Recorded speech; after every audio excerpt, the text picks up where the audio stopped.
So, Lenten season na po mga kapatid, no? So, panahon na ng Quaresma, Father, no? Yeah. And nag-start tayo with our Ash Wednesday a few episodes ago.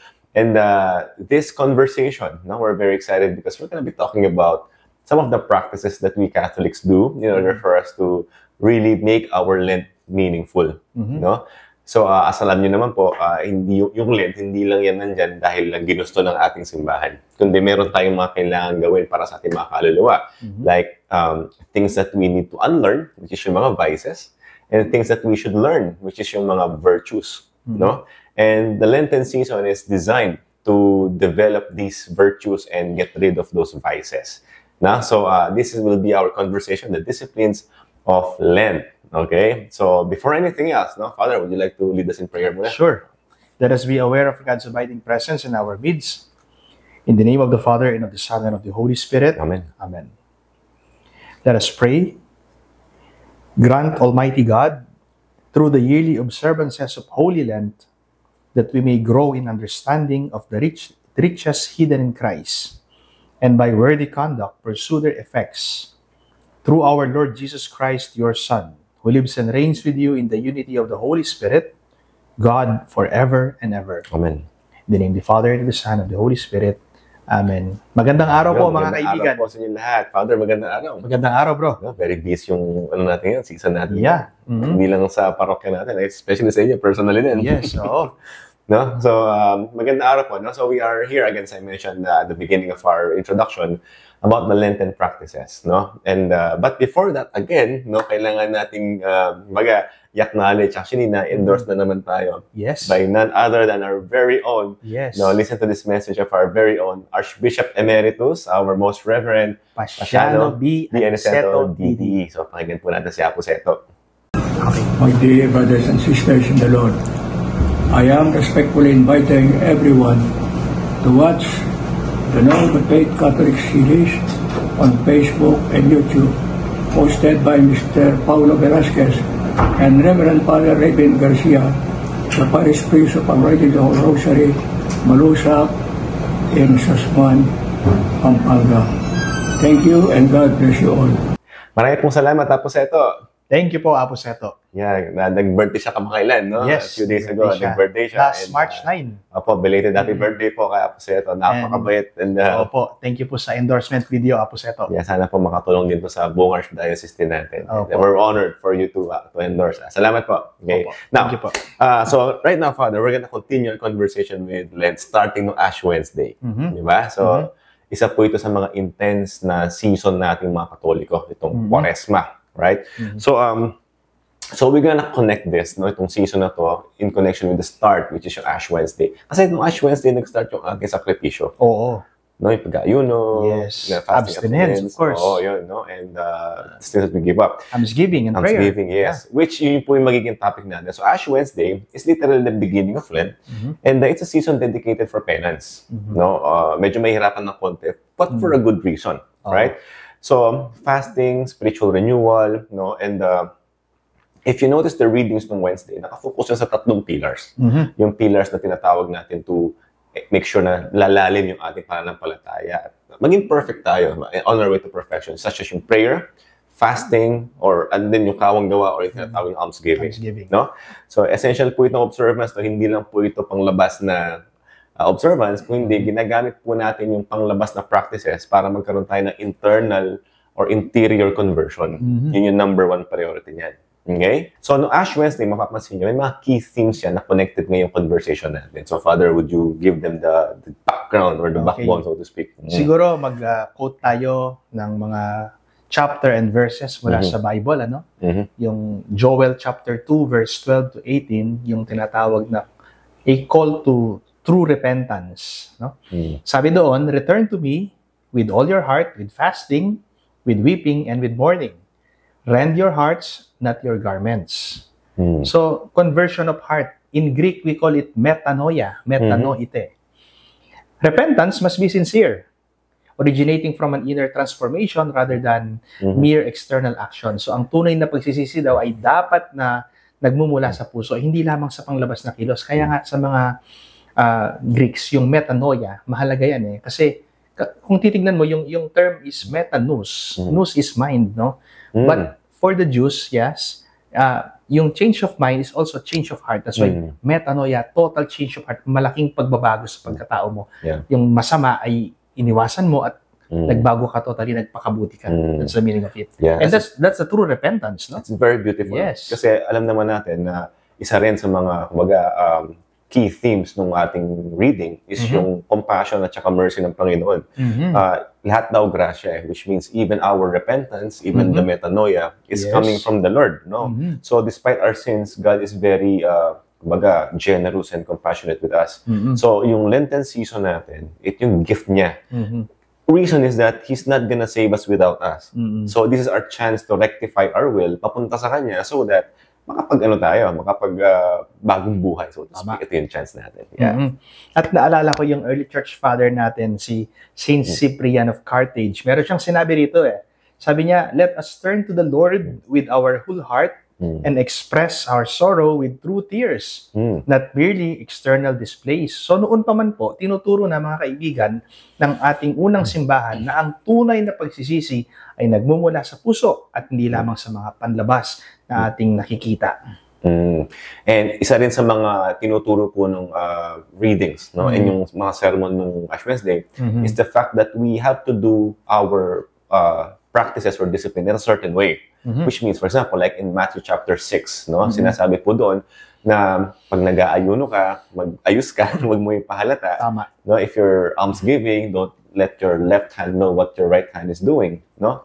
Or if you're praying, make sure na you're not like the scribes and Pharisees who are showing outwardly that they're praying, but inside they're not transforming interiorly. So, kumbaga, yung tatlo pong yun, it allows us to detach from the world, detach from the pride of life, and detach from the pleasures of the world. No, na hindi ka nagkakaroon ng vainglory, so to speak, na para lang sa panlabas na kaanyuan. So, this is how this is the right way, no, in doing our discipline. Actually, parang hindi halata, Father. No, pero yun talaga, fasting, almsgiving, and prayer, no, has to be done the way God wants us to do it, which is full humility. And therefore, it must be sincere, no? Katulad ng nabanggit mo kanina, bro, yung mga Pharisees, yung mga scribes, ano ba sila? Jesus called them hypocrites. Pag sinabi mong hypocrites, mapagpaimbabaw sa salitang Tagalog, hipokrita, para bang kung titignan mo, mapagpanggap, nakamaskara. So, there must be sincerity in worship, my dear friends. Because Jesus emphasizes that our acts of devotion should be genuine and directed towards God, no? Not perform for human recognition. Hindi mo makikita sa labas. So, ang ating mga gawaing pangrelihiyon daw ay dapat maging tapat at nakadoon sa Diyos. Hindi lamang para sa papuri ng mga tao. So, pag naglilingkod ka sa simbahan, dapat hindi ka naghihintay na palakpakan ka ng mga tao. Maging sikat ka, o kaya i-recognize ka nila, o kaya parangalan ka nila. Kasi ang ginagawa mo ay para sa Diyos. Hindi para umani ng papuri, hindi ganun. Unfortunately, Father, may mga ganun. Yes, nakakalungkot. Ako bilang parish priest, bro, alam mo, expose ako sa ganyan, nakikita ko, no? Siyempre, pag nasa parokya ka, lalo na ako, parish priest ako, makikita mo, ba't nagsaserve ito? Kasi sa simbahan, maraming nagsisimba, maraming makakakita, so mahilig gumitna. Para yung pumapapel. Yes, exactly. Sorry po, pero it's a reality, no? Pare po nagsabi niyan, nakaka-observe niya. Okay. Wow. Yeah, I mean, like, for not most, probably some of us, no, have encountered people who are doing things because they just want to be important, be recognized. But in reality, there's the litany of humility that says, from the desire to be extolled, and to be, I don't know, basically litany of humility that says, you want to be somewhat hidden, right? So ito pong 3 pillars of Lent na to, no? Itong tatlo na prayer, almsgiving, and fasting. Hindi po yan, again, para practice lang sa labas Ang true fruit po niyan is that meron kang interior change for the better, right? So, yun ang purpose natin. Kaya nga hidden siya Huwag mo siyang ipakita kahit kanino, right? So, dapat nga hindi halata nag-fast ka. Hindi pong gutom ka na, nakangiti ka pa rin. Right? Tama. Yeah. So, tignan natin yung sinasabi ng Catechism of the Catholic Church. Ano ba yung church teaching tungkol dito sa bagay na ito? Let me quote from the Catechism of the Catholic Church, Article 1434. Sabi niya, the interior penance of the Christian can be expressed in many and various ways. Scripture and the Fathers insist above all on 3 forms. No? Fasting, prayer, and almsgiving. Mamaya, i-connect na natin, bro. Paano ba magkakaroon ng saysay yung aking almsgiving gamit ang fasting, no? I-connect natin. Okay, wow. Yes, i-connect natin. Halimbawa, palalimin natin mga kaibigan. Speaking of fasting sa Tagalog, pag-aayuno, di ba? Halimbawa, ngayong panahon ng Kwaresma, 5 beses kang umiinom ng soft drinks sa isang, wag na soft drinks, Starbucks na lang. Wow, naku, ang mahal ng inom. Sabi ni Brother Paulo. Starbucks. So, sabihin mo, Sunday naman, ano? Sunday naman. Pagka-Sundays ka doon. Tama. Pagka-Sundays ginagawa natin yan. Tama. So, halimbawa, sabihin nating 3 beses kang umiinom ng Starbucks sa isang maghapon. Wow, yaman. Ano? 3 beses. 20 lahat. Oo. Dahil, 20 pa, brother. Bro, no? So, dahil 3 beses kang umiinom ng Starbucks sa isang maghapon, ngayong Lenten season, babawasan mo. Yung 3, gagawin mo na lang 1. O kaya sabihin mong wala na totally. No? Anong gagawin mo dun sa perang ipangbibili mo? Itatabi mo. Hindi ka uminom ng Starbucks. Let's say, isang Starbucks lang yung ininom mo sa araw na ito. Yung 2, pinagpaliban mo. Yung ipambibili mo dapat ng 2 Starbucks ay tinabi mo. At yung perang na itabi mo, yun ngayon yung ibibigay mo sa mga nangangailangan. Doon papasok yung almsgiving. Okay. So, fasting and almsgiving, bro, they go hand in hand. You cannot separate one from the other. Right. Yes, ganun po yun mga kaibigan. Para magkaroon ng halaga at saysay ang ating pagbibigay tulong o pagbibigay limos sa mga nangangailangan, kailangan nating mag-ayuno. Ang ating pag-aayuno ay may kaugnayan sa ating pagtulong sa ating pagbibigay limos sa mga nangangailangan. We fast so that we can give alms to the poor. Yes.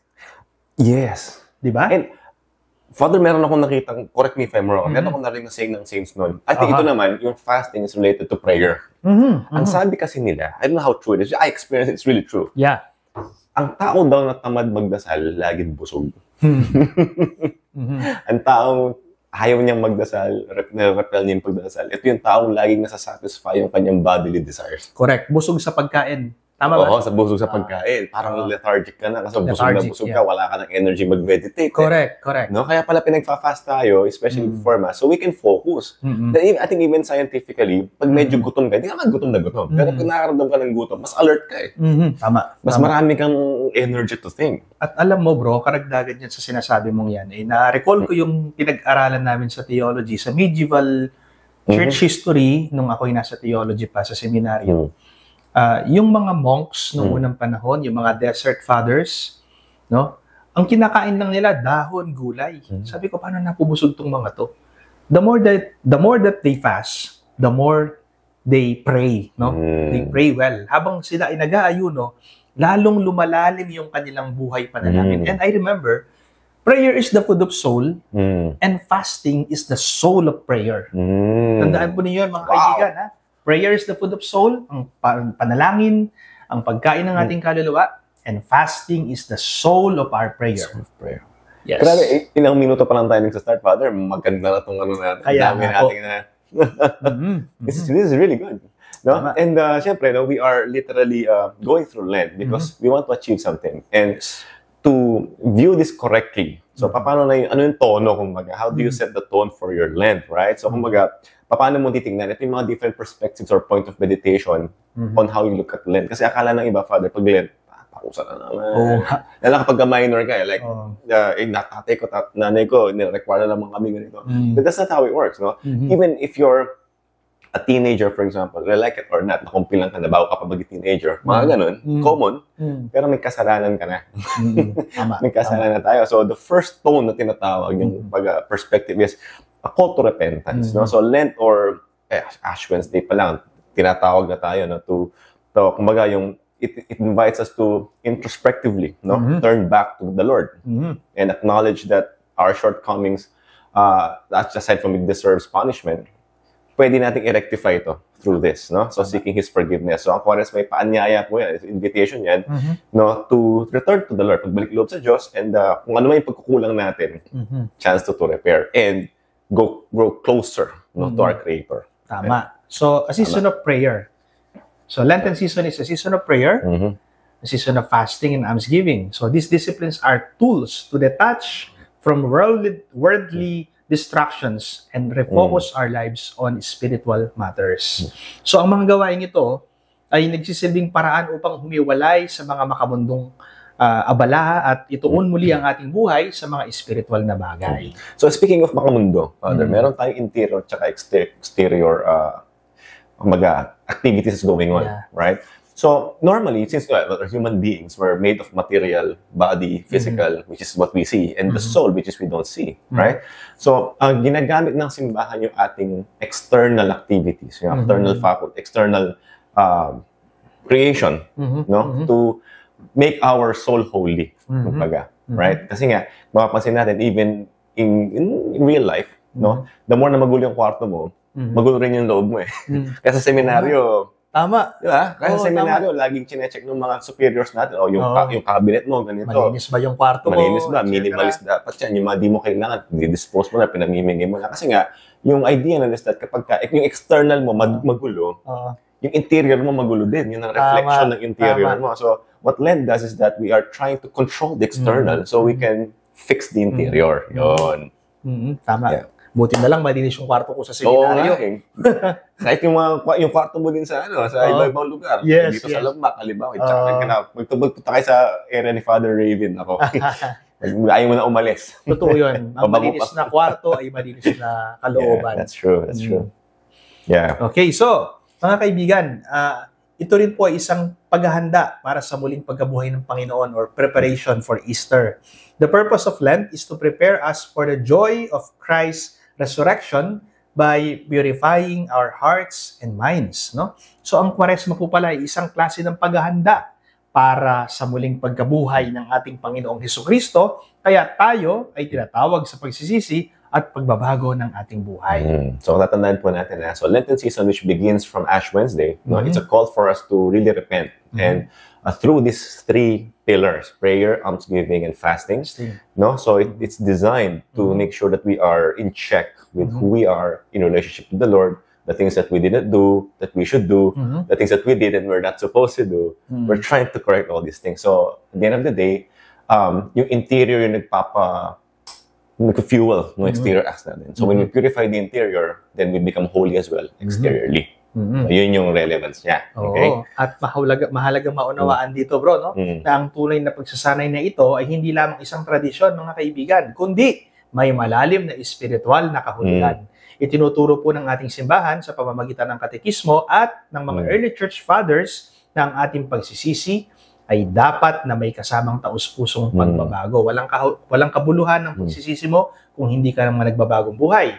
So sa pamamagitan ng pagsunod sa turo ng ating Panginoong Hesukristo, nagiging mas malalim ang ating pananampalataya at mas handa tayo sa pagdiriwang ng kanyang muling pagkabuhay. Napakaganda po nun. So we're doing this for the Lord which will carry us to heaven. Yes. Kumbaga, new person ka na after. Yes. That's the goal, right? Tama. So at the end of the day, no, ito pong Kwaresma natin, again, lagi ko itong sinasabi, invitation to because the Lord is calling us, right? Invitation to respond to Him, to acknowledge Him as the Lord and Savior and what He did for us. We really ought to pagyamanin and gayahin para maging katulad natin siya. Tama. And ito po, hindi po simpleng pagtanggi lang sa pagkain or pagdatigdag. No? Pagbabagong buhay po ito ng kabuuan. No? Spiritual po ito. No?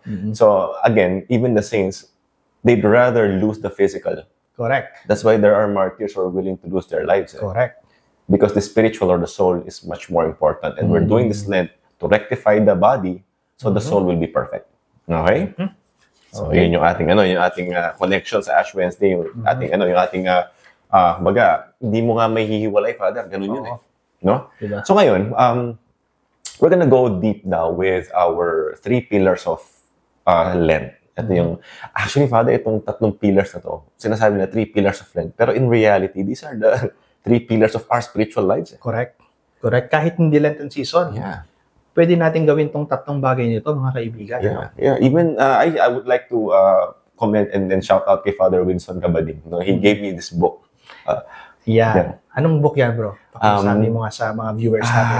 Actually, dito pala siya book. It's like para siyang compilation of prayers. Okay. Parang prayers for the lay, for spiritual warfare. No? So, but one of the things that he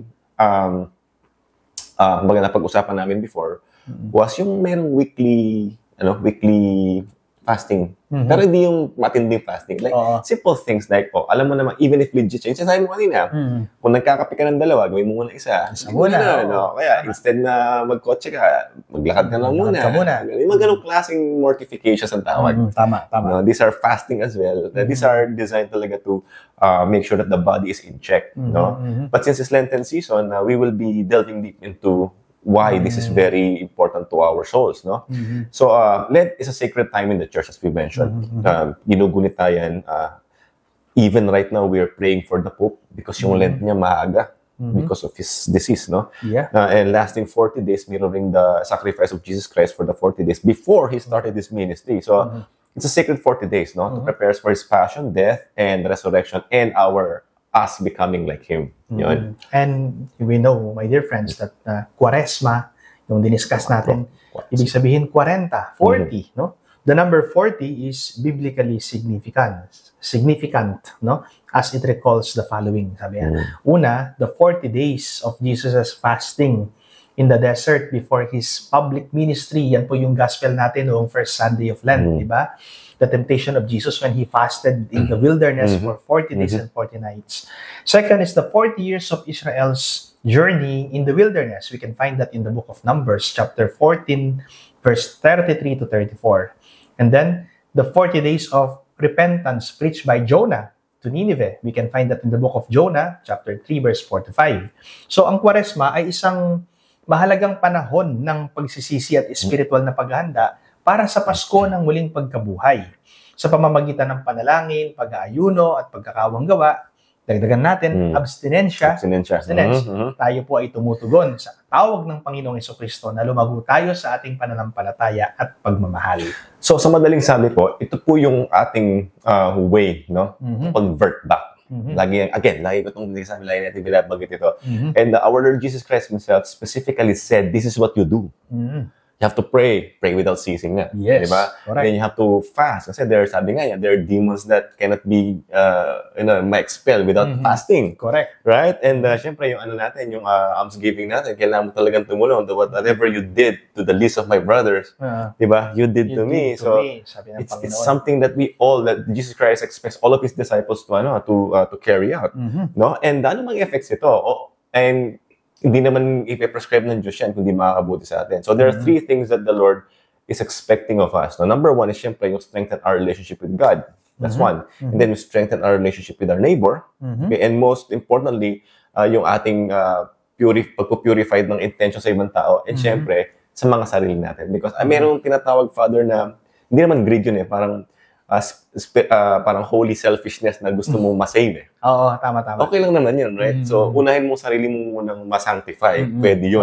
Correct. Yun lang yung alam kong pwede mong unahin muna sa sarili mo. Yung sarili mo. Pero in order for you to sanctify yourself, you're gonna have to love God more and love your neighbor, which is yung greatest commandment. Correct. Okay? So, yun yung ating, kumbaga, overall bird's eye view of what we need to accomplish sa ating Quaresma. At palawakin pa natin yung sinabi mo, bro. Una, tignan natin yung prayer. Ano ba ang ginagawa ng prayer? It strengthens our relationship with God. Kapag kausap mo lagi ang isang tao, di ba, nagiging close ka sa kanya.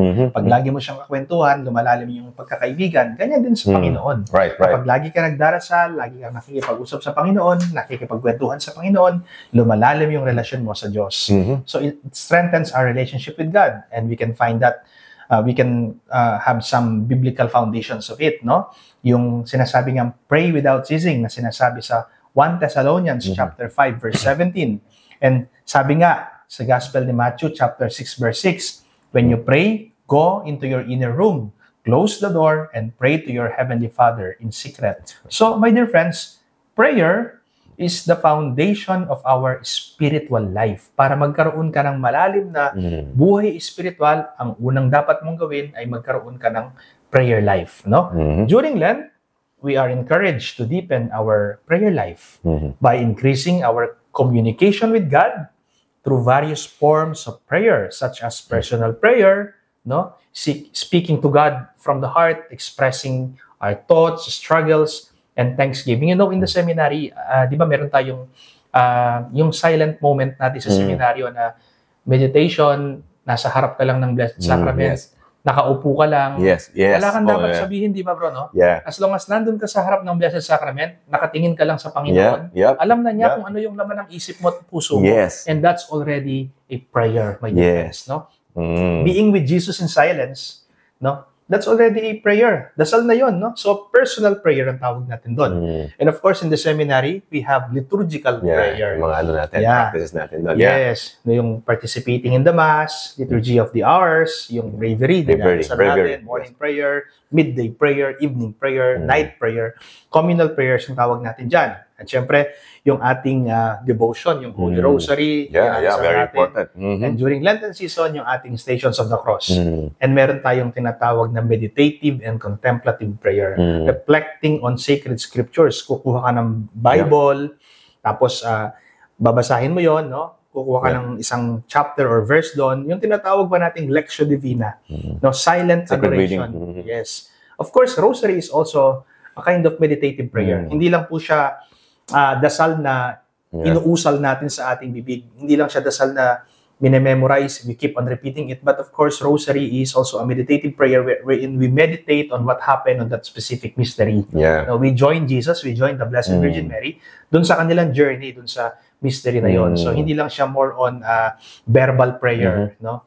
And it is also a meditative prayer. So, yung mga yan, importante po yan, mga kaibigan. In fact, Father, yung Blessed Sacrament natin, hindi yun natapos sa seminaryo. Oo, tama. Hanggang ngayon. Tama. There are times kasi po, alam naman natin yung prayers sometimes very dry. Hindi natin alam yung sasabihin, maguling utak natin. But by just simply sitting in front of the Blessed Sacrament, even if your thoughts are racing, no, and then you just log in the time, and parang ka nagde-date with the Lord. Correct. Minsan ako, nandun ako, nagulo utak ko eh. Sabi ko, ito yung mga utak ko, ito yung nalaman, sa'yo muna. Pag I have to spend time with you. I read the gospel, nothing's coming in. But it's the time that and the effort that goes that makes it meritorious, right? And that's how it is. And also yung nabanggit mo, Father, yung contemplative and meditative. The saints describe prayer as lifting of the mind and heart to the Lord, regardless of what's going on. You have to have that. Ngayon, in our succeeding episodes, we will be discussing more of prayer, yung 9 levels of prayer by St. John on the Cross. No, but later on, ma-appreciate po natin why prayer is something that the Lord and all the saints literally recommend, and it's a must. It's an absolute must. No? So, the question is, when we do this, when we practice prayer, when we're consistent with this, how does prayer transform us? Ano yung naging effect niya sa atin? Una sa lahat, syempre, when you raise your mind and heart to the Lord, you know that you're looking at someone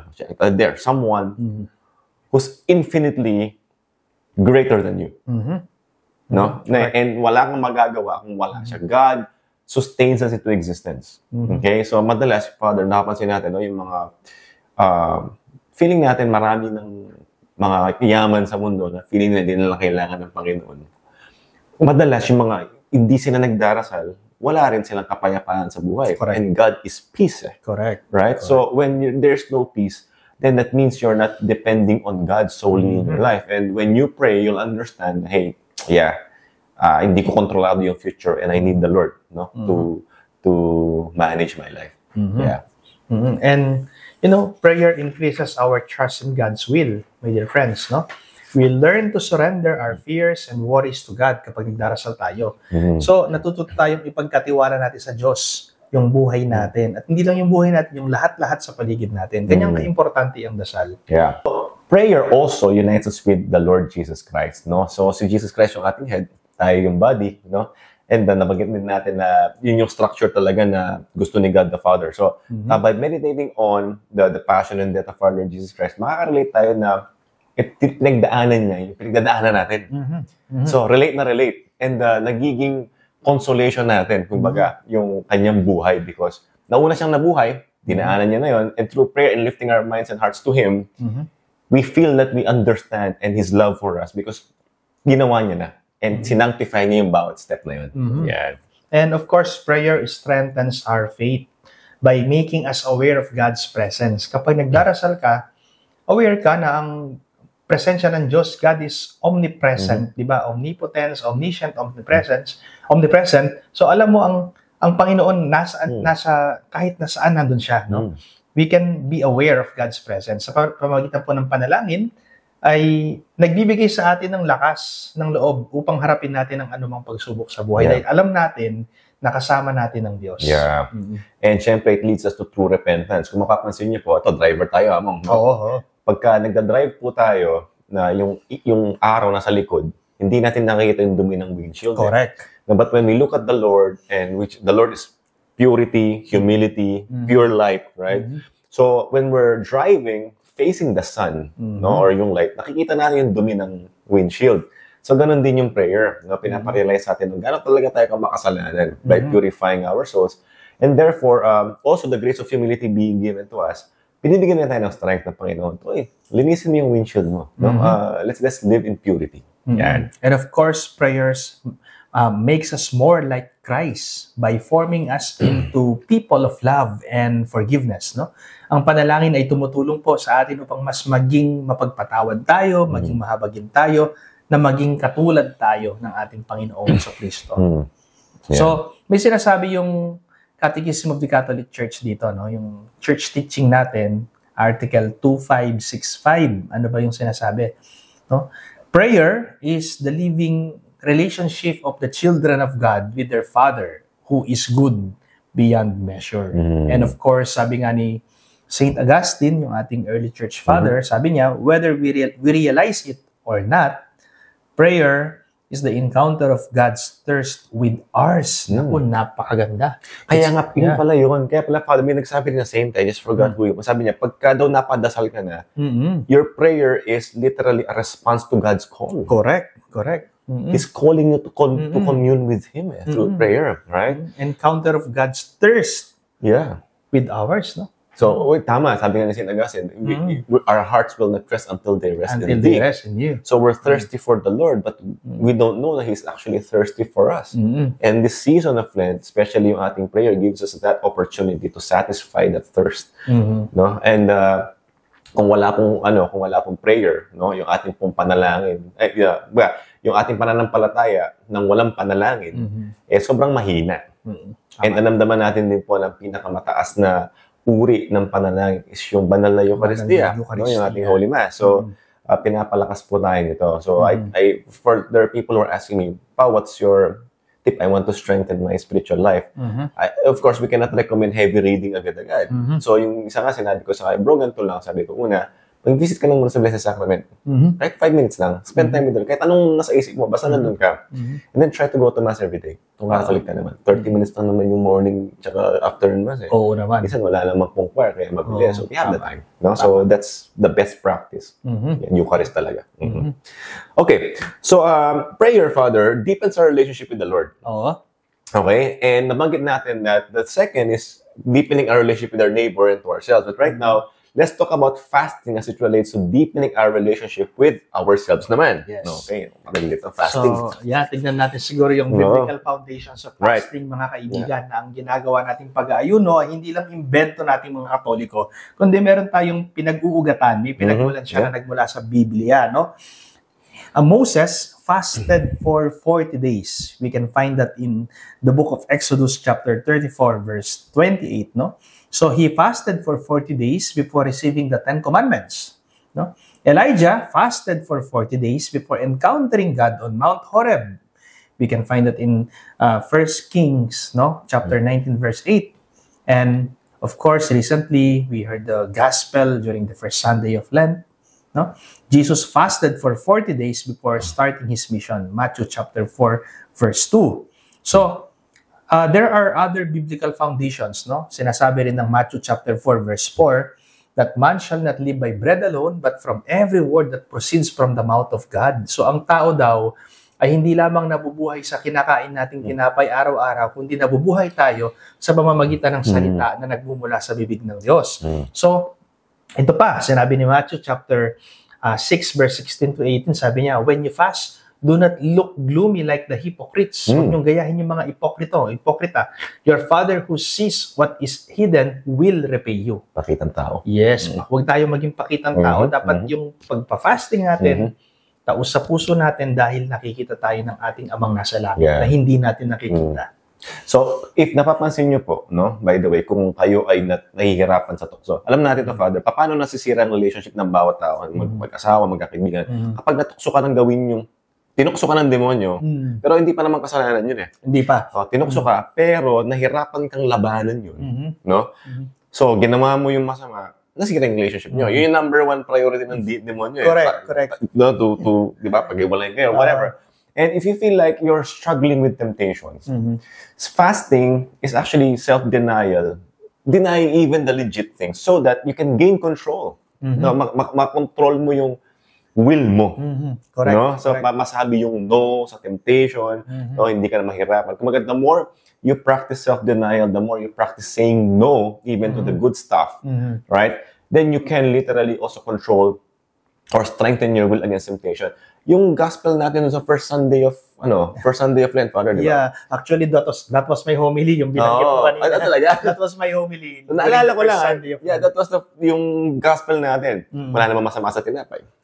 Wala naman ding masama kung maghahari ng Diyos. Wala namang masama kung magpo-provide ng Panginoon ng protection sa atin. Pero Jesus said no to this good stuff for the better stuff, the best stuff, which is yung ating will and our soul. No? So yun yung ano. Ngayon, sa ating doctrine sa simbahan, yung fasting po, na ginagawa ng mga 18 years old pataas. 59, no? I think. 18 to 59 years old. No? So, fasting meaning nagbabawas tayo ng amount ng food. Okay? So, we're allowed 2 smaller meals. So, pag nag-combine mo, good for 1, and 1 full meal. 1 full meal. Fasting po ang tawag doon. So, yun siya. At ginagawa natin yon tuwing Ash Wednesday. Ash Wednesday and Good Friday. And of course, every Fridays of Lent na rin. Okay? And of course, yung abstinence. Ano ba yung abstinence, mga kaibigan? Medyo hindi natin nabigyan ng pagpapalinaw ito eh. Ito yung pag-iwas natin sa pagkain ng karne. Ano ba yung mga karne na hindi natin dapat kainin? Karne ng baboy, baka, kambing, tupak, even karne ng manok, yung duck, no? Basta, pati yung quail. Bawal yan. Hindi yan pwede. So, ang pwede lang natin kainin tuwing Ash Wednesday, Good Friday, and every Fridays of Lent ay isda, gulay, ayan. So, abstinence is important, no? At ang mga nag-observe ng abstinence ay yung mga nasa 14 years old pataas. 14 years old. 14 pataas. No meat on Ash Wednesday and all Fridays of Lent. Of course, including Good Friday. Yeah. Importante yung abstinence din. Nasa canon law din yan. Yun nga, no? Even before this began, Father, even in the Old Testament, even the prophet Isaiah is literally doing this. I mean, the fasting that I chose is meant for me to detach myself from worldly things. So let go of the yoke. Ano ba yung yoke na sinasabi niya? Yoke ng kasalanan. Yoke ng pagiging mahina. Yun eh. Kailangan natin palakasin yung sarili natin through self-denial. No, it's literally a form of detaching from the world. That this is not important. Even martyrs are willing to let go of their own bodies. Yes. Healthy bodies, just for the sake of the soul. So ngayon, yung fasting po natin, mga kaibigan, hindi lang ito sa pagkain. Of course. Marami rin naman din masasarap na bagay na legit, pero kailangan din natin bawasan. May iba naman kasalanan talaga. Like, masarap magbarites, masarap mag-gossip. Mag-chismis, Masarap, parang national sport na natin yung pagka hindi mo kasama yung topic, like, chismisan, di ba? Mga ganun right? So, I wanna go here. Social media, madalas marites yun. Correct. Mga content sa social media. Correct. Right? So, alam mo yung tipo kakascroll mo, masarap yung feeling kasi may dopamine kick yun no? But, it's really literally playing with your emotion. Una, nakita mo, nakakatakot yung content, tapos biglang masaya, tapos biglang malungkot, tapos biglang nakakainis, so work up ka. So, it's wasting away your energy. No, and other distractions. So, when we fast from these things, right, we strengthen ourselves in a way that we're focusing on the Lord. No? So, ginugutom mo yung sarili mo, tama, parang ma-empty ka, para magkaroon ka ng laman, which is yung Panginoon, praying without ceasing. Yeah. Okay. At dagdagan pa rin natin, no? How fasting transforms us. Paano ba tayo napapabago ng ginagawa nating fasting? So, it just self-control. Yung sinasabi ni St. Thomas Aquinas na temperance, no?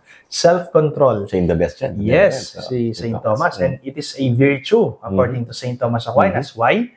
Because it helps us to overcome sinful attachments and bad habits. Ano ba yung kabaliktaran ng virtue? Yung bad habits. Vices. Vices, yan, no? Vices. So, sa pag-aayuno po, natututo tayo na supilin natin ang ating makamundong pagnanasa at magtuon tayo sa spiritual na buhay. And of course, it disciplines our bodies, yung ating katawan, no? And helps us to overcome sinful tendencies. Mga kaibigan, ang pag-aayuno po ay paraan upang kontrolin ang ating makamundong pagnanasa at matutong maging masunurin sa Diyos. Ganun pala ka-importante yung fasting, ano bro? And also, it allows us to relate with, siyempre, we are all body of Christ. No? So it relates us with the passion and death and the suffering of our Lord and the suffering of other people. Kanina, Father, galing kami sa birthday party in Manila, right? Sa pagbaba ko ng Skyway, I was with my children. And then, unfortunately, there are homeless families down doon sa may tulay. So sabi ko kay Talia, look at these children. Sabi ko, they don't have a home. Sabi ko sa kanya. And ikaw nakakotse ka. Sabi ko, they don't even know where they're gonna get their food the next time. Sabi ko. So you have to be grateful and thank the Lord and don't complain ngayon. But the thing is, when we fast kasi, nararamdaman natin kung nararamdaman ng ibang tao.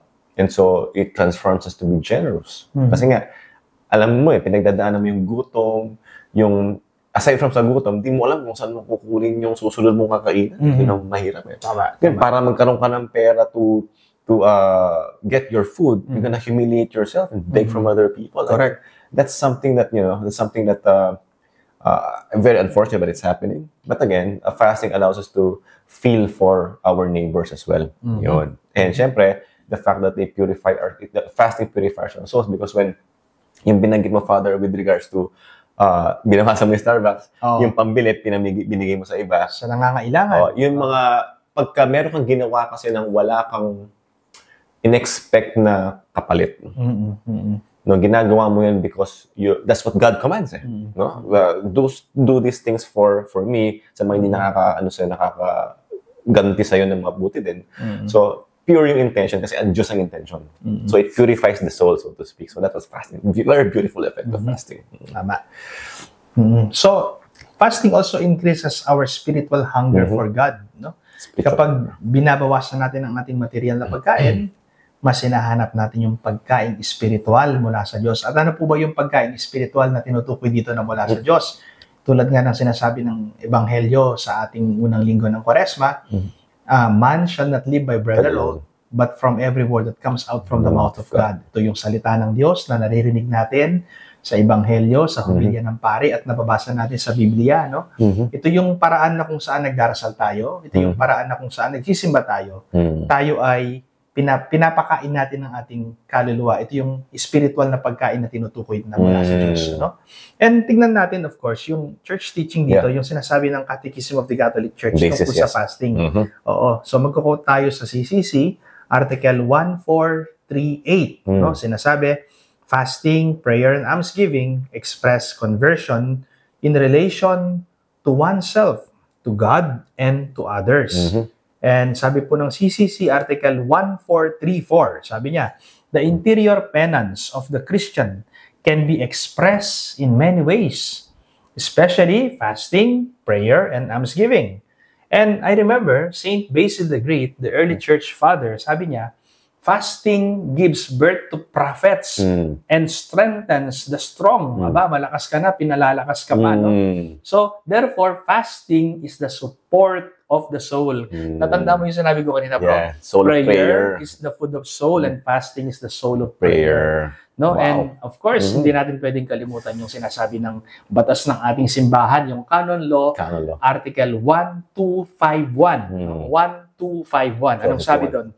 Abstinence from meat and or from some other food as determined by the Episcopal Conference is to be observed on Ash Wednesday and all Fridays of Lent. Yun po yung binanggit ko kanina na pag-iwas sa pagkain ng karne. No? Ito po ay batas ng ating simbahan, no? Katulad po ng sinabi ko, Canon Law Article 12551, bakit kailangan nating mag-abstain from meat, no? Ano ba yung meat na yan? Karne ng baboy, baka, tupa, etc., no? So, bakit? Kasi ito po ay isang klase ng disiplina, no? Spiritual discipline, upang lalong mapalalim yung ating pananampalataya, yung ating relasyon sa Diyos, kailangan natin ng disiplina, of course. We cannot follow Christ. We cannot be a good disciple. That's right. If we don't have discipline. Right. Okay? Madalas sinasabi nga, wala naman sa Bible yung fasting and abstinence. So, ito po, nandyan siya. Nasa catechism din. Nasa canon law. Canon law, no? So, madaling sabi, yung pong fasting, hindi po yan, hindi po yan simple pagtiyeta lang dahil gusto mong pumayat. Although, sinasabi nga nila, grace builds on nature, which means you gotta have at least natural fasting to make it supernatural. But again, the church is all out in terms of saving our souls. So which means we do this because spiritually the Lord says you should fast because it's your way to give soul to your prayer. Tama nga, Father, wala akong nakita mga prophets na matataba eh. Tama daw sa mga prophets, di kumakain, they're in prayer, puyat, talaga, they spend the whole night. And sometimes, St. John na lang, for example, the Baptist, right? Ano lang yung kinakain niya sa disyerto eh. Diba? Right? So, pukyutan. Yeah, that's why their prayer lives are very intense. They're very close to the Lord, no? So, yun siya. Hindi po siya simple diet. It's something for us. No? All right. So we've been to prayer. We've been to fasting. So now we're gonna go to almsgiving naman. So ano yung kanyang kumbaga effect? So it's our relationship with other people, right? So even our Lord, no, lagi niyang sinasabi in the scriptures, no? So whoever lends to the poor is the friend of the Lord, and He will reward them. Kasi hindi sila makaganti sa'yo eh, right? In Proverbs it was written. And so when you do that, right? So you're being generous. And when the Lord says in Matthew, that says, don't let your left hand know what your right hand is doing, means you have to give without the vainglory. So you're being humbled. You're getting rid of the pride of life.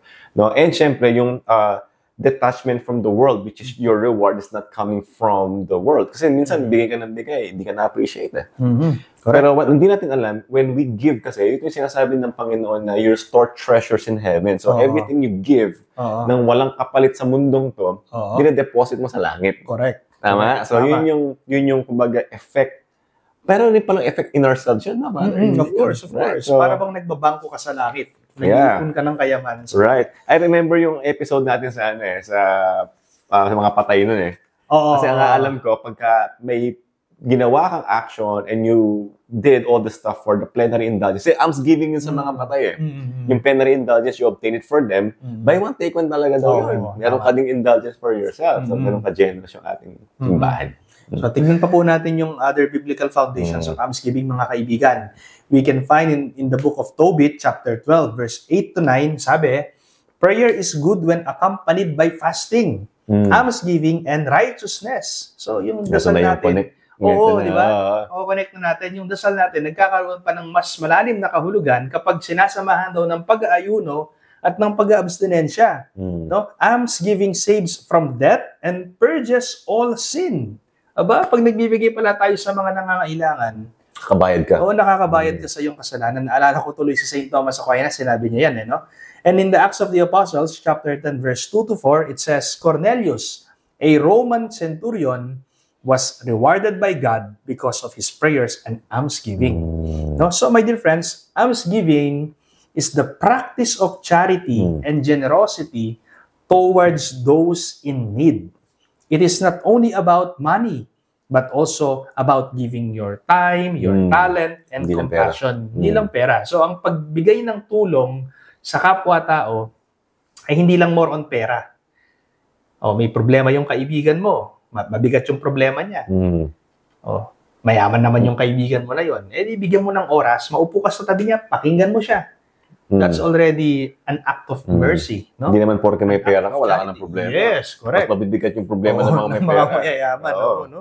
So, there are ways to practice almsgiving. No? Ano po yung mga yon? Supporting the church and charities. Meron po tayong mga charity institution, no? Na pwede tayong tumulong. Halimbawa po, dito sa ating archdiocese, dito sa San Fernando, Pampanga, meron tayong tinatawag na Munting Tahanan ng Nazareth. Oh! Yes. Yeah, we go there, yung mga orphans. Yes, right? mga orphans. At Mabiga yun eh, no? Mabiga, of course, yung pari na naka-assign doon ay kaibigan ko po, si Father Jun Section, si Sean, no?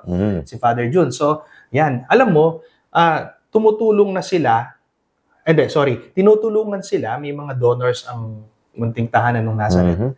At the same time, bro, tumutulong din sila. Nice. Ang galing, di ba, no? May tumutulong sa kanila, may mga donors, dahil tinutulungan yung mga orphans.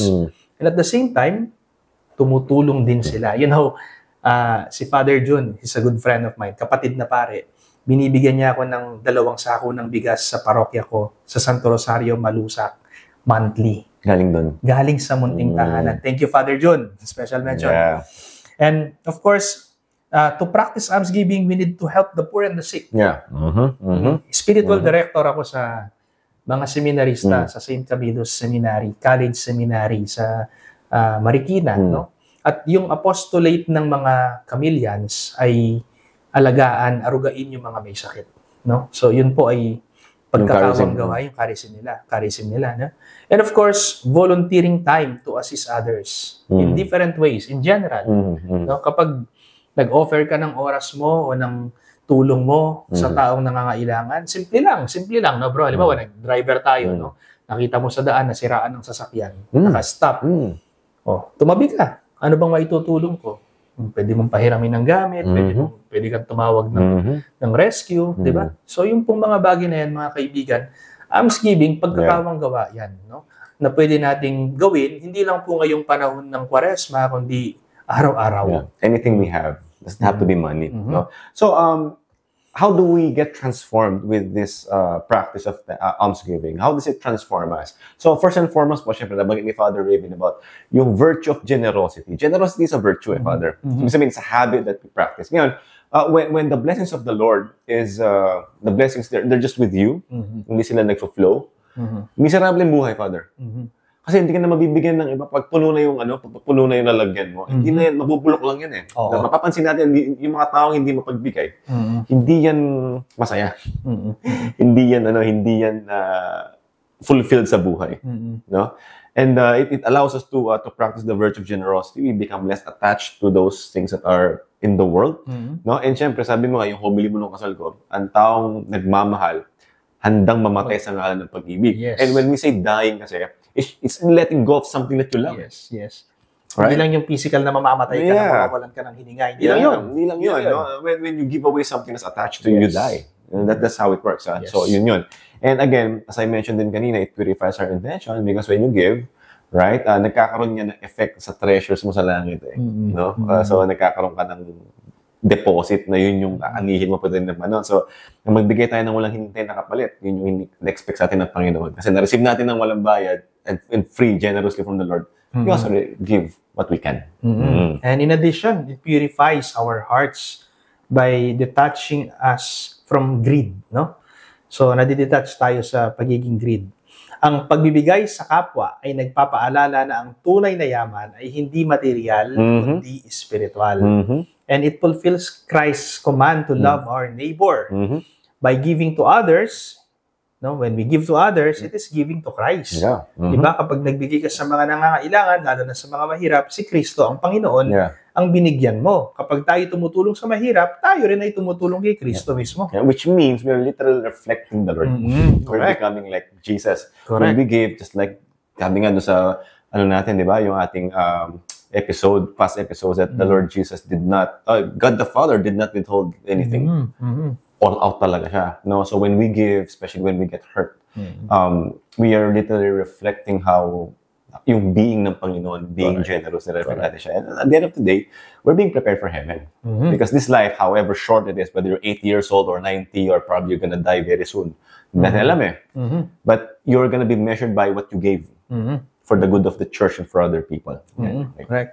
Okay, so tignan po natin ngayon yung apologetic value and church teaching. Ano ba yung sinasabi ng Catechism of the Catholic Church, Article 2447? It says, giving alms to the poor is a witness to fraternal charity. It is also a work of justice pleasing to God. And mag-quote tayo sa isang church father, si St. John Chrysostom. Ano ba yung sabi ng early church father na ito? Not to share one's wealth with the poor is to steal from them and take away their livelihood. And I think it's not only St. John Chrysostom who said this. Yeah. The angelic doctor, our patron, St. Thomas Aquinas, sinabi rin po niya itong bagay na ito. Kapag daw hindi ka nagbigay ng limos o ng tulong sa mga nangangailangan, ninakawan mo sila. Sabi ni St. Thomas Aquinas. And I remember our Pope, Pope Francis, in his Fratelli Tutti, Article 119, he said, if we do not help the poor, we do not have true faith. Kapag hindi daw tayo tumulong sa mga mahihirap, sa mga nangangailangan, wala tayong totoong pananampalataya. Yeah. Okay, ngayon, distinguish po natin ito.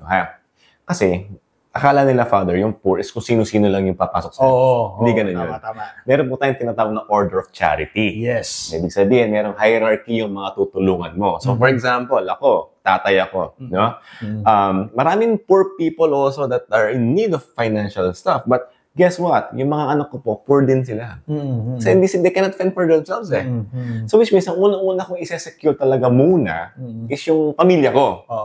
Hindi kasi ako pwedeng magbigay sa iba tapos nane-neglect ko yung responsibility ko sa kanila. Tama? Yung order of charity Correct. So mauna muna yung tao na nasa immediate ko, which is yung asawa ko, and yung mga anak ko, and then yung mga relatives and friends.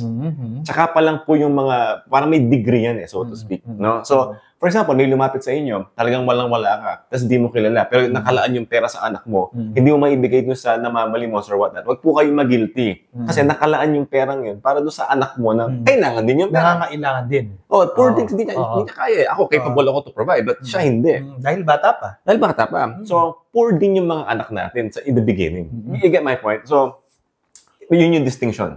We will tackle this more on some of our episodes, but this is how it is. Okay? So, just to give you a clear conscience. Okay? So, sa madaling sabi po, ang kawang-gawa, hindi na po ito obligasyon, kundi ito po yung nakakatulong para magkaroon tayo ng malalim na pananampalataya. Kasi when you give, parang may feeling of uncertainty na magkakaroon ba kaya ako. Pero because you did it out of faith, then the Lord will reward you because of your faithfulness. Alright? Yun. Okay. Now, so, the idea of ending our Lenten journey sa Easter, paano natin kumbaga ma-reap yung fruits, prepare tayo for Easter, itong ating mga practice, yung tatlong pillars na to. So at the end of the day, we mentioned earlier about prayer, and the number one priority of prayer is not just, Father, to tell the Lord what we want. It's also to purify our relationship with the Lord, making us more aware of His presence. Yun lang naman yun The Lord is the highest good ever. And the only thing He wants is, we're the only creatures that are made for Him. Okay? So, di talaga tayo satisfy unless meron tayo niyan. Meron tayo ng Panginoon. Especially to the Eucharist. So, panalangin po ay nagbubukas sa ating mga puso upang malaman natin na kailangan ng Panginoon. At gustong-gusto ka niya. It purifies your kumbaga, desires to do something out of getting close to the Lord. Not with any other intention. Yeah. Yun. And in addition, fasting disciplines our body and our soul, preparing us to fully embrace Christ's victory over sin. Sa pamamagitan po ng ginagawa nating pag-aayuno, mga kaibigan, tinatanggal natin ang anumang humahadlang sa ating pakikipagkaisa sa ating Panginoong Hesukristo. Yeah. So, and also yung ating almsgiving, since the Lord is hindi actually encouraging or requesting, is literally telling us, you have to give. And because of that, we reflect who Jesus Christ is. Kumbaga, Jesus Christ is being seen through us to other people. So, kumbaga, we were serving Christ through others, but then others see Christ in us.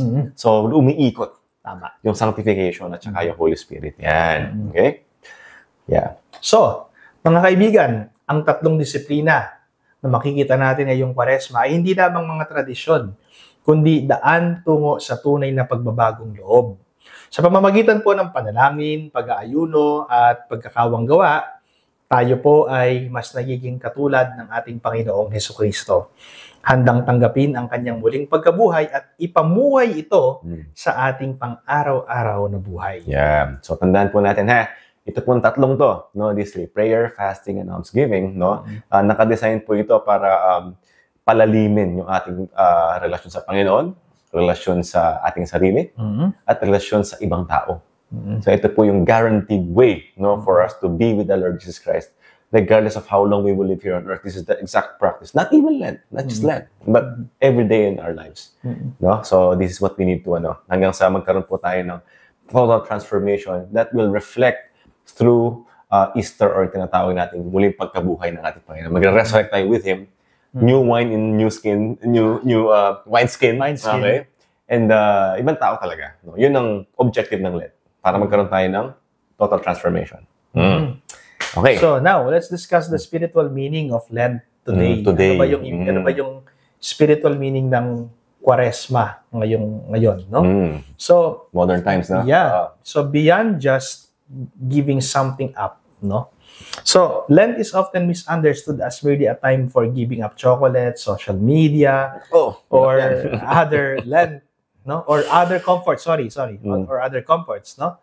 So, while sacrifice is an essential part of the season, Lent is ultimately about conversion, about renewal, and drawing closer to God, no? So Jesus calls us to true repentance. Yun po yung ibig sabihin talaga. Yun yung kahulugan niya. Tinatawag tayo ng Panginoon para sa pagbabago, repentance, no? 'Di ba yung mensahe nung Ash Wednesday, nung nilagyan tayo ng abusa noo, repent and believe in the gospel. Sabi na, turn away from your sins and believe in the gospel. We can find that in Mark chapter 1 verse 15, no? So the church invites modern Catholics to go beyond mere external sacrifices and embrace a deeper interior transformation. So Lent is a journey, isang paglalakbay. It's a journey of purification and renewal that should affect every part of our lives, our hearts, minds, relationships, and actions. I think the key word there, Father, is purification. Purification. Kasi, purification means you're removing everything na hindi dapat dyan, that makes you dirty, that makes you, kumbaga, ineffective with what you're supposed to do. And remember, we were created by the Lord for specific reasons. And there are things that we need to avoid. There are things that we have to do. No? And whenever we see ourselves or feel na parang miserable sa buhay, wala tayong kapayapaan. Marami tayong clutter, so to speak. So in short, yung Kwaresma natin, and especially yung Lent with these three pillars, allows us to declutter. Okay? So, para palalimin yung ating faith sa Panginoon. And ultimately, bumalik tayo sa Kanya. Yun siya. Okay? So ngayon, Father, ay lumabas sa akin kanina yung modern way of observing it. No? So aside from giving something up, anything else that, relevant nowadays that we can practice or we can observe? Well, while traditional giving up, yung fasting from food, habits, or luxuries is valuable, Catholics today are encouraged to actively engage in practices that lead to spiritual renewal. Ano po ba yun? Tingnan natin yung biblical foundation. Sabi, sa Romans chapter 12 verse 2, sabi doon, be transformed by the renewal of your mind, that you may discern what is the will of God. No? And in James chapter 2 verse 26, sinasabi doon, faith without works is dead. Yeah. Ang pananampalatayang walang gawa ay patay. So hindi lang yung pagbawas, pati pagdagdag din. Na-realize ko ito, Father, because of the technology we have. Very helpful in technology. Yes. Kasi nasa-spread tulad nito, we're using this platform. Nasa-spread po yung kaalaman tungkol sa ating pananampalataya. And ngayon, naramdaman ng mga tao na ito pala yung effect ng, akala nila Sunday lang ang Mass. Oo. So, pwede palang everyday. Everyday yung Mass. Like, we can actually add that, daily Mass. So, we can do Eucharistic adoration. Yes. No? Recently, nagre-resurface yung mga talk ni Archbishop Fulton Sheen, ni Padre Pio, all the saints. Because of technology, now we can sense that the saints, ito yung ginawa nila, na available pala rin sa atin, hindi naman tinanggal yun. No? Adding in our day, Eucharistic adoration, for example, or may Bible naman tayo. Meron tayong Bible sa mga cellphones natin. We can literally read that. Right? So, sa halip na alisin lang, idagdag natin para kumbaga, hindi ka lang nagtanggal ng dumi, may nilagay kang something na mabuti dyan. So, ngayon, hindi lang sa pagkain yung fasting, hindi lang sa drinks. Meron tayong mga kaugalian na baka gustong-gusto mong bawasan. Tama. Di po, Francis, na hindi ka nga kumain ng karne. Chismis ka naman ng tao. Kaya nga. Naging common sa yun, naninira ka ng iba. Di ba? O kaya naman, you're still, hindi ka nga kumain ng karne, you're still watching women with lust, or you're Yes. still doing some of these things that you enjoy, Yes. but they are not helpful for you. They're sinful. No? So yung mga ganun, mas mahalagang iwasan po natin yung kasalanan nga. Kaysa sa hindi ka nga kumain, kasala. Oo, Wala rin tama. kwenta yun. So, Yeah. live out charity daily, my dear friends. Yeah. Instead of merely avoiding indulgence, be intentional in acts of kindness and mercy. Mm. Sa halip na tumigil lang sa isang bagay, ay gawing layunin ang araw-araw na paggawa ng mabuti sa iba. Mhm. Ngayon, tignan po natin mga kaibigan yung church teaching, ano ba yung sinasabi ng simbahan tungkol dito, no? Mag-quote ulit tayo sa Catechism of the Catholic Church, Article 1430. Mhm. Ano ba yung sinasabi ng CCC 1430? Interior repentance is a radical reorientation of our whole life, a return, a conversion to God. Mm. And I remember Pope Francis, from his Lenten message last 2022, sinabi niya, Lent is a time to reconsider our path, Mm. to find the road back to God, and to rediscover the joy of His love. Napakaganda ng sinabi ng ating Santo Papa. No? Yeah. But the Catholic Church is very rich in spiritual practices and spiritual fruits. Yeah. No? Yeah. So, Father, how about the practices, for example, with how to deepen the faith and the spiritual growth? Kasi we understand yung practices natin modern now, we do it, but you have to go deeper. At the end of the day, it's all about spiritual life. So anything that we can do to deepen our spiritual growth. No? Okay, so Lent should lead to deeper faith, no? Palalimin yung pananampalataya, to deeper faith and spiritual growth by helping us reconnect with God, no? And the best Lenten practices should transform our hearts, our minds, and our actions. So, sabi nga ng Psalm chapter 51 verse 10, di ba? Create in me a clean heart, O God, and renew a right spirit within me.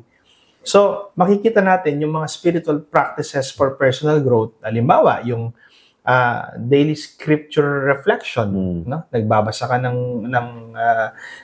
Bible, no? Read and meditate on the Passion of Christ. Magandang pagnilayan po yan, mga kaibigan, ngayong Kwaresma. Ayan, makakarinig na tayo ng mga pabasa, pasyon, ano, sa mga susunod na episodes natin. Yan po yung tatalakayin. Abangan niyo po yun. Abangan yan. Maganda yung mga i-discuss natin. Maganda. Opo, no, yung mga tradition natin, lalo na tayo mga Filipino ngayong Kwaresma. Yeah. Oo, so yan, no, yung meditate on the Passion of Christ. Napakaganda niyan, no? Makikita mo yan, of course, sa Gospel ni St. Matthew, chapter 26 to 27, sa John, chapter 18 to 19. So, ang pagbabasa po ng banal na kasulatan ng Biblia ay nagpapalalim ng ating pagkaunawa sa sakripisyo ng ating Panginoon sa Kristo, yung ating understanding. Oo. So, basahin po natin ang banal na ang Biblia. Ngayon pa, wala po tayong excuse na hindi tayo nagbabasa ng Bible kasi may mga cellphones po tayo. Oo nga, tama. We have apps like Laudate, or ako, nakasubscribe ako sa app ni St. Jose Maria Escriva. No?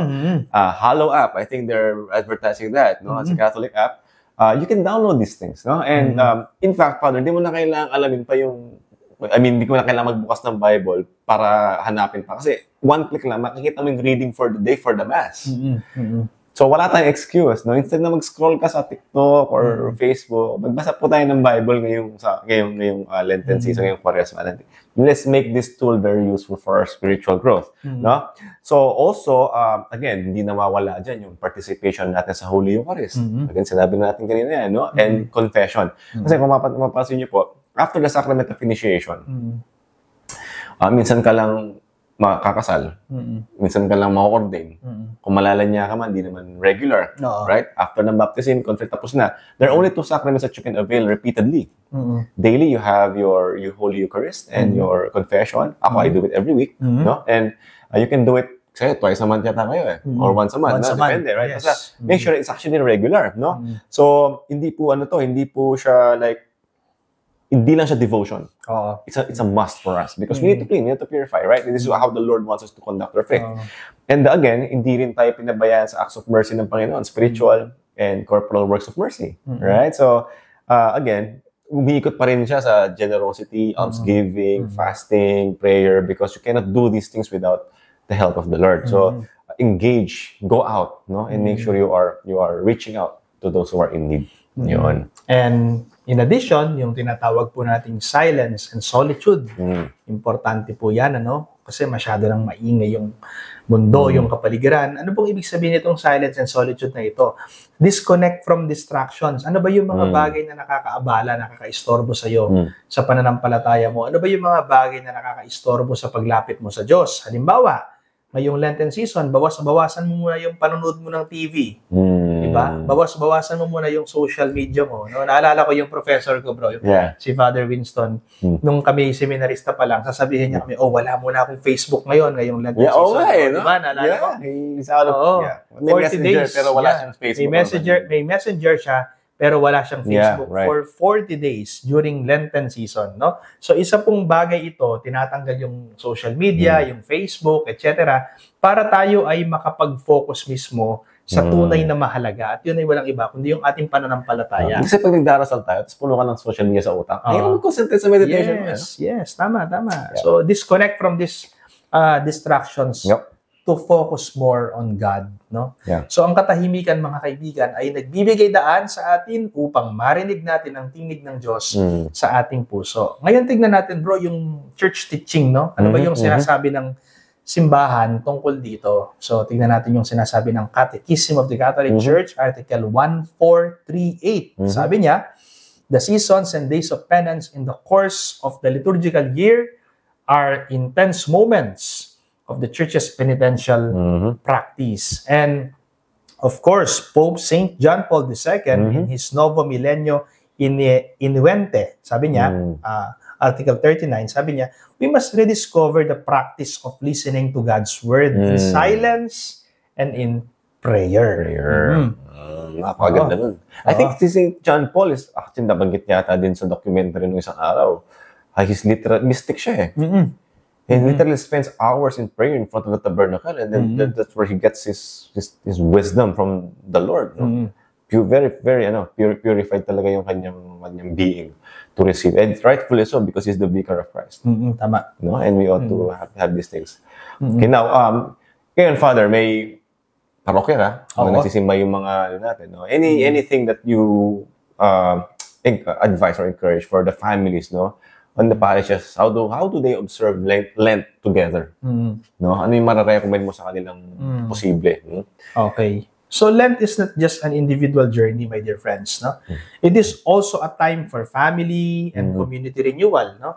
Families and parishes should strive to strengthen their faith together. Kaya tingnan nyo ngayong panahon ng Kwaresma, lalo na pagsapit ng mahal na araw, makikita mo yung mga pamilya, sama-sama silang nagsisimba, nagbibisita iglesia, nagpipilgrimage, nag-Stations of the Cross sa simbahan. Napakagandang tingnan po, mga kaibigan.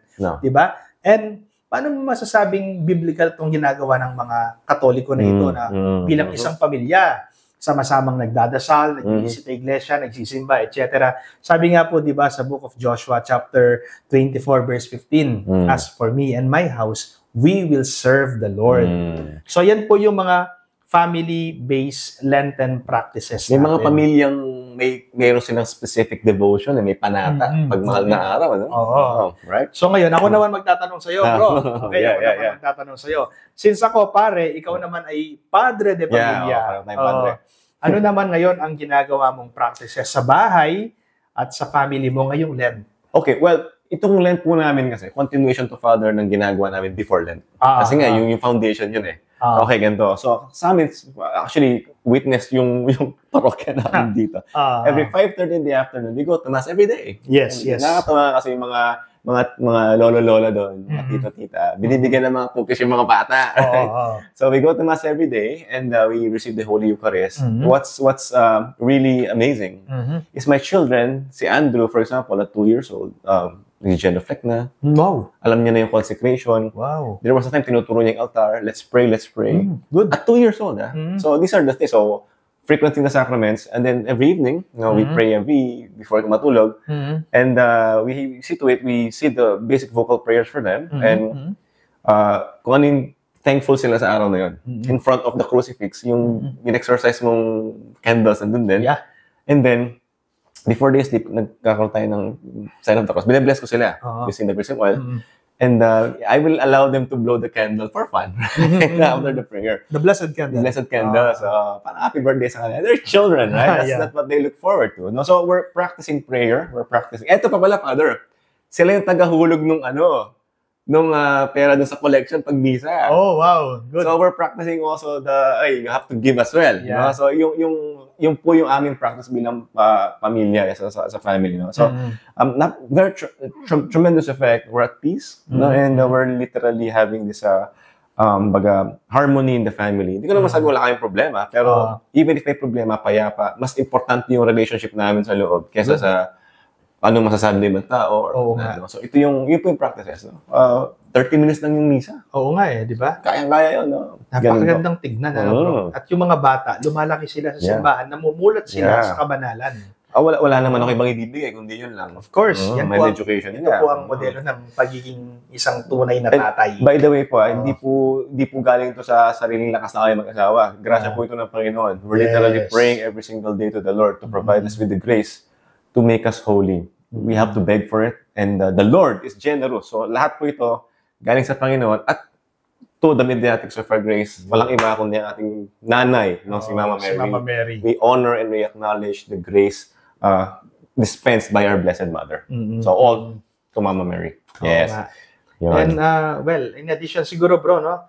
Meron tayong tinatawag na charitable family projects. Are you aware of that? Diba? So yung mga ito po, yung volunteer together to support a parish outreach program. Yeah. Yan yung mga yon, no? So ang pagtutulungan bilang isang pamilya, makita mo isang pamilya sila, no? Gumagawa sila ng kabutihan, no? Ito po isang konkretong paraan ng pagsasabuhay ng pananampalataya. Tulad po ng kinuwento ni Brother Paulo, no, bilang isang pamilya. Paano mo ma-build yung mga anak mo, yung sa murang edad, paano mo sila matuturuan sa pananampalataya? Palakihin mo sila sa simbahan, di ba? So, meron tayong mga charitable family projects tulad ng sinabi mo kanina, yung simpleng paghuhulog ni Andrew tsaka ni Talia nung barya doon sa anong tawag natin doon? Yung collections. Yung collections during offertory, simpleng pamamaraan para sa murang edad nila makita na kailangan kong mag-donate, kailangan kong magbigay sa simbahan habang lumalaki sila, natututo sila hanggang sa yun nga, yung mga charitable projects ng simbahan. So, suportahan nila. And let's try to look at the church teaching. Ano ba yung sinasabi nito? Si Pope Francis, yung kanyang Amoris Laetitia, Article 317. No? Sabi niya, a family that prays together remains united in faith and love. No?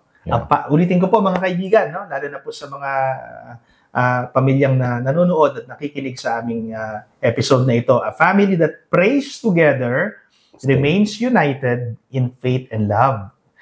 Parang similar dun sa sinabi ni Father Patrick Payton. A family that prays together stays together. And in Kapampangan, napakaganda, translate ko sa ating lengguwahe na Kapampangan, Pampango, ing pamilyang agnan-agnan mangadi, kapilan man na may kawakawani. Ang ganda, no? So, yung pamilyang sama-samang nananalangin, nagdarasal ay hindi maghiwa-hiwalay. And of course, from the Catechism of the Catholic Church, Article 2204, it says, the Christian family is the first community called to proclaim the gospel. Napakaganda. Tama naman. Kasi ikaw, bago ka magpare, you're part of a family. Yes. And nahubog ka doon sa practices sa family. No? So, yun yung very important. So, yung pong role ng nanay at tatay. Halimbawa, si Andrew, bro, nagustuhang pumasok sa seminaryo, papayagan mo ba? Alam mo, Father, ito sa totoo lang, in-offer ko lahat ng mga anak ko sa Diyos. Kung gusto niyang kunin na maging mag-Madre sa Italia, okay lang sa'yo? Okay lang ako. Halimbawa, si Andrew tsaka si Gio. Yeah, you know why? Because, hindi naman sa nafe-feel ko we're in the end times already. But tumitindi yung laban natin sa spiritual warfare. And to say po, kulang po tayo sa mga pare. Kulang tayo sa mga religious life. Hindi na pumapasok yung iba So ngayon, if this is the sacrifice I need to make as a father, to offer my children, and if the Lord wants to use them as priests and religious, who am I to say no to the Lord? Yes, correct. Who am I to alter their ngayon, kung talagang hindi sila may ibang bokasyon sa pag-aasawa. For example, they want to be single and be holy, then okay din na. Kung nandun na ako sa point na kung anong tawag ng Panginoon. Kaya nga dasal ko lagi for them, sana sagutin nila yung tawag ng Diyos pag tinatawag sila. Remember? So, yun yung idea niyan. So, it's also a very good prayer for us parents. Huwag nating tigilan ng Panginoon sa gusto niyang paggawa sa mga bata. No? So, yun siya. Very, very beautiful. Very beautiful. Yeah. So, yan sa parish mo, Father, for example, sa parokya, no? We have Lenten observances there kasi dito sa Guagua, may 4:30 confession before the 5:30 p.m. Mass. Araw-araw ba yun? Yes, Monday to Friday. Okay. Ngayong Lent. So, yun yung sa amin. How about yung sa inyo? Well, sa aking parokya, yung medyo imposible ito, pero isa ito sa mga dating plano ko is to encourage my parishioners to go to the sacrament of confession or reconciliation. Though, medyo mahirap kasi isla, Hiwalay, no? Oo, hiwalay. Logistics, right? Yes. Right. Pero I always encourage them, especially when I deliver my homily. Sabi ko sa kanila, whether it is Advent season or Lenten season, go to confession. It's a good preparation, no? Sa panahon ng Adbyento, sa panahon ng Kwaresma, sa panahon ng Pasko, sa panahon ng mahal na araw, ang pinakamahalagang paghahanda ay yung pagbabalik loob sa Diyos sa pamamagitan ng sakramento ng kumpisal. So, parishes should offer more opportunities for confession. No po? Kaya meron tayong kumpisalang bayan, no? At ang paghingi ng tawad sa Diyos sa pamamagitan po ng sakramento ng kumpisal, mga kaibigan, ay mahalaga po ngayong panahon ng Kwaresma. Meron din tayong tinatawag na community penitential services, no? Organized retreats, recollections, or processions. Sa parish ko, natatandaan ko, nagkaroon kami ng mga seminars, no? Last year. May seminar sa Guagua ngayon. Yeah. Seminars, no? Liturgical seminar, ayan. Iba-iba pa. Of course, exorcism seminar. Basta kailangan. Yung kailangan, no? Advent recollection, Advent recollection, yan. So, of course, procession. Gusto-gusto ng mga tao sa Malusak yan kasi, bro, yung iba, they cannot go to the mass, no? They cannot attend the mass, but somehow yung popular devotion, no, ng mga tao sa isla, doon lumalalim yung kanilang ugnayan sa Diyos eh. Kaya pinagbigyan ko sila eh. Yun yung way. Gusto pa nila nagpo-procession, gusto nila nagpo-fluvial parade. Ginawa ko sa kanila. Yung meditation nila. Oo. So yung mga aktibidad ng parokya tulad ng retreat, tumutulong sa spiritual na paglago ng bawat isa, at yung iba pang mga popular devotions. And of course, yung tinatawag nating promoting of works of mercy. No? Yan, importante po yan. Parishes can organize feeding programs, donation drives, or hospital visits. Of course, yung parokya po namin, isa siya sa mga pinakamahirap na parokya dito sa Pampanga. Kami madalas yung tinutulungan. Pero bro, ito yung isang bagay na na-admire ko sa mga parishioners ko. Kahit sabihin mong hindi kami ganun kayaman sa parokya, no? Pati yung mga parishioners ko, sinubukan ko sila. Kahit na hindi ka mayaman, may maitutulong at may maibibigay ka rin para sa simbahan. Ano yung ginawa ko? Last year, nagkaroon kami ng project sa seminaryo, sa UST Seminary. And then, pinagawa ko yung mga estola sa seminaryo. Sabi ko, kanino kaya ako makakahingi ng donation para ipambayad sa mga vestments namin dito sa seminaryo? Subukan ko nga sa mga parishioners ko. O sige, sabi ko sa kanila, I have 13 chapels. Sige nga, mag-donate tayo para sa seminaryo kasi importante ang seminaryo. Kung walang seminaryo, walang magpapare, walang magbibisa sa inyo, wala kayong pare. Alam mo, silang lahat nag-contribute at yung na-contribute nila na ipambayad namin sa disenyo, sa grado, kung saan napagawaan namin ng mga complete vestment ng seminaryo. So yung mga bagay po na yan, works of mercy po yan. Kahit hindi ka gaanong mayaman, no? Kahit simple ka lang sa buhay mo, pwede kang tumulong. Pwede kang magbigay ng tulong. Tandaan po natin, no? They say that man cannot live alone. No? So, no man is an island. So, paglilikod po sa kapwa, no? Ito yung isang konkretong paraan ng pagsasabuhay natin sa pag-ibig natin sa ating Panginoon. We show our love for the Lord by loving other people. No? So, we're all connected. Yun. Okay. And again, balikan po natin ano ba yung tinuturo ng simbahan dito. Ano ba yung church teaching? Sabi ni Pope Benedict XVI, yung kanyang Caritas in Veritate, Article 79. Love for others, and especially for the poor, is made concrete in the life of the parish community. Yun, sabi niya. Okay. Napaka-simple, pero straightforward. Love for others, no? So, at the end of the day, no, at ito pong ating Kwaresma, na naka-design po ito for, una sa lahat, to serve the Lord, no? Serve the Lord and going back to the Lord, pagbabalik loob sa Kanya, pagbabagong loob, no? And making sure that we're clean. And we do that, no, through our pillars of this Lent, prayers, fasting, and almsgiving. And at the end of the day po, no, tayo ay lumalapit sa tunay na diwa ng Kwaresma, ang paghahanda natin ay sa puso, no? Sa ating puso, na matanggap natin ang ating Panginoong Jesucristo, no? At the end of the day as well, to make sure na pag nag-resurrect siya, we're all with Him. So, lahat naman to, Father, para to sa ikabubuti natin. Masakit kasi nga nagkakasala tayo, we're imperfect. And our, kumbaga, defective will to choose the good versus the best is what makes us miserable in this life. And what Lent does for us is to purify us. At the end of the day, mapalapit tayo sa Panginoon at dahil ginawa tayo para sa Kanya. Yun yung reason. Correct. And of course, Lent is not about temporary sacrifices, but about lasting transformation. No? Remember that, lasting transformation.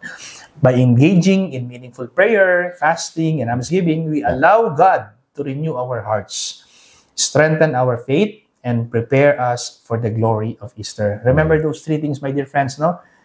Prayer, fasting, and almsgiving. And naalala ko yung sinabi ng isang church father, sabi niya, I think Saint Basil, sabi niya, fasting is very important because, you know, Adam and Eve did not fast. That's why they were sent out from paradise. My dear friends, let us fast so that we can go back again to paradise. Fasting, ang author niya na yung Diyos. Siya ang may akda ng fasting, no? Si Adam, si Eve sa Old Testament, sa creation, during creation story, pinag-fast na niya, pero hindi sila nag-fast. No? Dahil natukso sila ng kalaban ng Diablo. Kaya napalaya sila sa paraiso. Ngayon, panahon natin, ngayong kasalukuyan, let's observe fasting, let's observe prayer and abstinence and almsgiving so that we can go back again to paradise. And, of course, sabi nga ng ating Panginoong Jesucristo in 2 Corinthians chapter 5 verse 17, if anyone is in Christ, he is a new creation. The old has passed away, behold, the new has come. Okay. Ayan. So hopefully po, no, let's observe these disciplines with joy and complete trust in the Lord that everything will be for the better. Alright? Yes. So marami po salamat for watching this episode of the Disciplines of Lent. So again, no, thank you for watching the Road of Faith Catholic Series. My name is Paolo Velasquez. I am Father Ravian Garcia. At maraming salamat po. Please subscribe to our YouTube channel and our Facebook page. And we'll see you in our next episode. Maraming salamat po. Thank you.